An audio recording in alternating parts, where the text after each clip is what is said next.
¿Cuáles son las metodologías para estudiar los mecanismos de reacciones de sustitución? Como habíamos dicho, mecanismo de reacción se estudia principalmente a través de estudios cinéticos, entonces cualquier metodología que nos permita seguir cómo varía la concentración de reactivos o cómo varía la concentración de alguno de los productos en función del tiempo es útil para hacer estudios cinéticos. El problema, más que nada, en estudios cinéticos está dado por la velocidad a la que ocurren las reacciones, en el sentido en que puede haber reacciones que son muy lentas, entonces tardaríamos muchísimo tiempo en estudiarlas, y puede haber reacciones que son muy rápidas, entonces no cualquier metodología puede ser utilizada para esos tipos de reacciones. Acá tengo una escala de tiempo para ver cuán rápido o cuán lentos pueden ser los diferentes procesos químicos. Esta escala son logaritmos de las velocidades en segundos y es para reacciones químicas en general, no solo para reacciones de sustitución. Dentro de esta escala, que va desde el 10 a la menos 24 segundos a 10 a la 20 segundos, bueno, tenemos toda una zona donde esta zona verde acá, donde aparecen las velocidades de los diferentes procesos químicos. Cuando uno estudia una reacción química por los llamados métodos clásicos, un método clásico sería, por ejemplo, una espectrofotometría UV visible o infrarrojo o alguna de esas espectrofotometrías que uno puede medir cada 10 segundos, cada 1 minuto, cada 1 hora o cada 10 días, por ejemplo. Bueno, ahí tenemos escalas de tiempo que van desde los segundos hasta 1 año o 2 años, por ejemplo, y podríamos hacer algún estudio cinético para reacciones que transcurren en ese tiempo. Si queremos tener resoluciones temporales del orden de los milisegundos o los microsegundos, ya tenemos que usar otro tipo de técnicas, por ejemplo, resonancia magnética nuclear, puede ser protónica, oxígeno 17, cualquier núcleo. Resonancia paramagnética electrónica, que es algo similar, pero lo que está viendo es spin electrónico en lugar de spin nuclear. Y si todavía queremos meternos a velocidades mucho más altas, a procesos que ocurren en tiempos bastante más bajos, todavía como del orden de los picosegundos o femtosegundos, ahí ya los fotoquímicos en general trabajan con estas cosas, trabajan con láseres y detectores osciloscopios que permitan seguir el avance de la reacción o el avance del proceso en esos tiempos bien pequeños. Nosotros no vamos a ver metodologías, ustedes pueden ir a ver a los libros si quieren, no es el objetivo de esta materia, les voy a contar un par de ellas más o menos, qué es lo que se hace cuando uno quiere hacer una cinética química, principalmente con estos métodos clásicos. En los métodos clásicos se inicia la reacción mezclando los reactivos y se sigue el proceso de la misma en el tiempo por alguna metodología adecuada que permita detectar cómo va variando la concentración de reactivos o algún producto. ¿Sí? Acá están las espectrofotometrías UV visible, infrarrojo, resonancia, fluorescencia, conductividad, cualquier técnica que permita seguir el avance de la reacción en función del tiempo. Un ejemplo típico es UV visible. Sabemos que los complejos en general son coloreados y que el color de los complejos varía al cambiarle uno o más ligandos. Entonces, como estamos sustituyendo los ligandos en estas reacciones de sustitución, es muy probable que en la reacción el espectro de la sustancia cambie. Acá tenemos un ejemplo. Este complejo es un complejo de cobalto que tiene 2 cloros como ligando y 2 etilendiamina como ligando. Sería esta, acuérdense, la etilendiamina es un ligando bidentado. Acá tenemos otra más. Entre las dos están ocupando estas 4 posiciones de coordinación.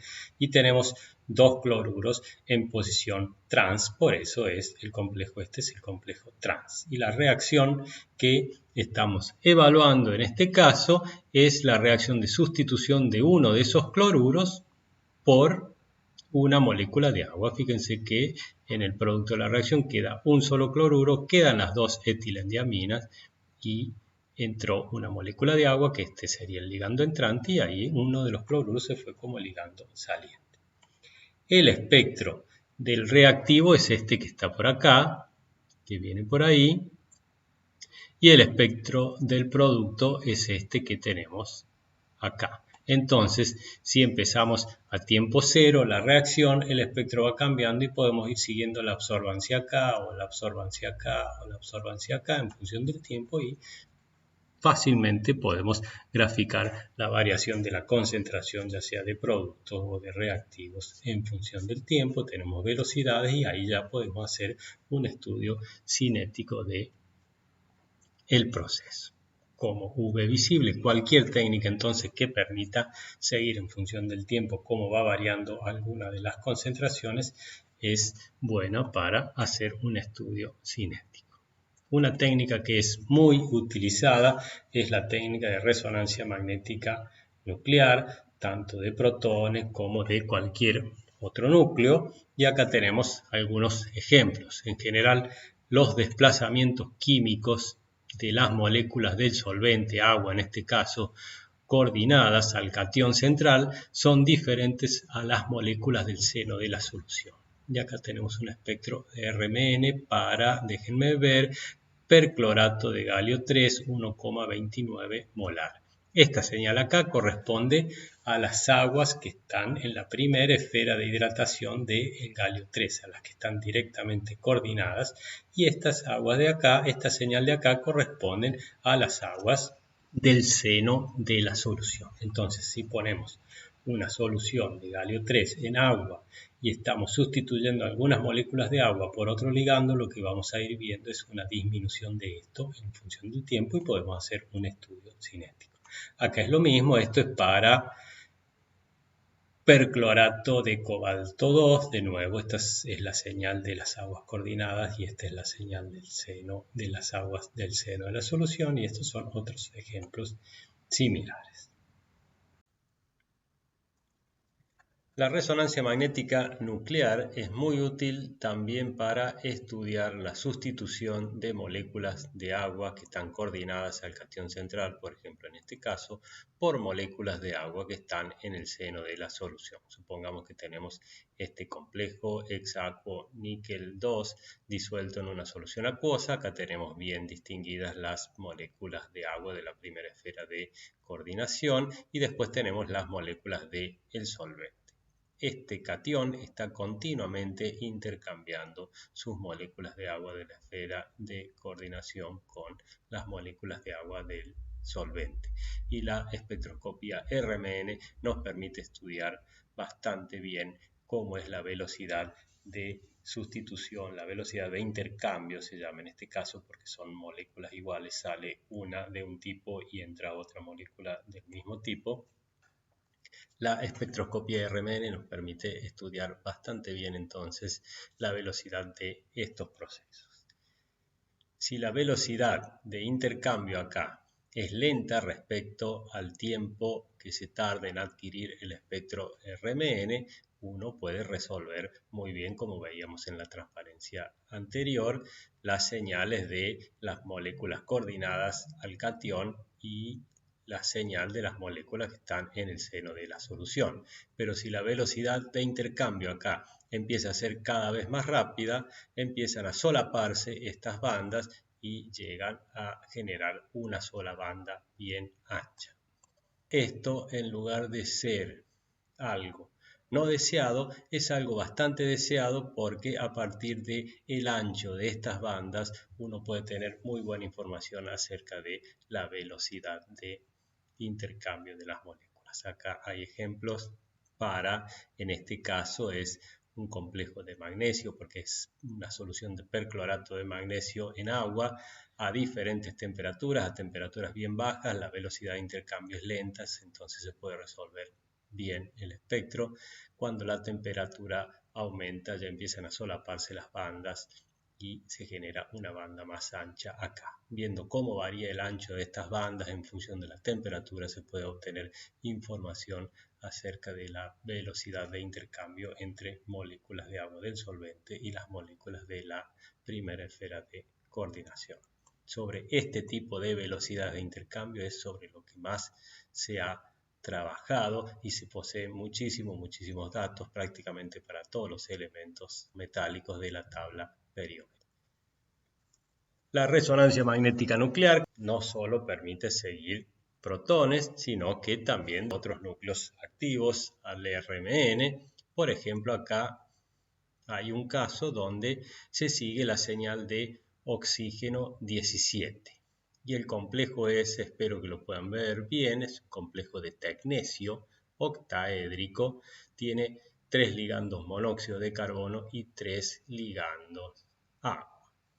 Supónganse, ponemos este complejo con moléculas de agua comunes con oxígeno 16 y lo ponemos en una solución donde las moléculas de agua sean moléculas de agua marcadas con oxígeno 17. Por lo tanto, van a empezar a sustituirse estas moléculas de agua por moléculas de agua con oxígeno 17 y vamos a poder seguir la señal en función del tiempo y ahí hacer un estudio cinético. Estos espectros acá son para este mismo complejo, pero ahora no mirando la señal del oxígeno 17, sino siguiendo la señal de tecnesio 99. Se activa el tecnesio 99 también y se pueden obtener espectros. Y este sería el espectro que se obtiene en el complejo inicial que les dije recién, con 3 monóxidos y 3 moléculas de agua, pero ahora lo que vamos a hacer es agregándole monóxido de carbono marcado con carbono 13, vamos a sustituir los monóxidos por monóxidos con carbonos marcados y eso genera una variación en el espectro. Esto es el espectro que se obtiene, por ejemplo, cuando no hay ningún carbono marcado en el complejo. Acá es cuando se sustituyó un monóxido, acá es cuando se sustituyó un segundo monóxido y acá es cuando se sustituyeron los 3 monóxidos. Y de acuerdo a la leyenda que tengo acá, esto lo saqué de un paper, los espectros fueron registrados desde arriba hacia abajo luego de 2 minutos. El primero, luego de los 2 minutos tenemos solamente este, se ve que es una cinética bastante lenta, 4 horas, 35 horas y 10 días, y entonces se va viendo cómo se va sustituyendo cada uno de los monóxidos por otros monóxidos, haciendo entonces para este complejo un estudio con tecnesio 99 podemos ver cómo se van sustituyendo estos monóxidos y un estudio con oxígeno 17 podemos ver cómo se van sustituyendo las moléculas de agua, o sea que podemos conocer los mecanismos de sustitución de cada uno de los ligandos, por ejemplo, para este complejo de tecnesio.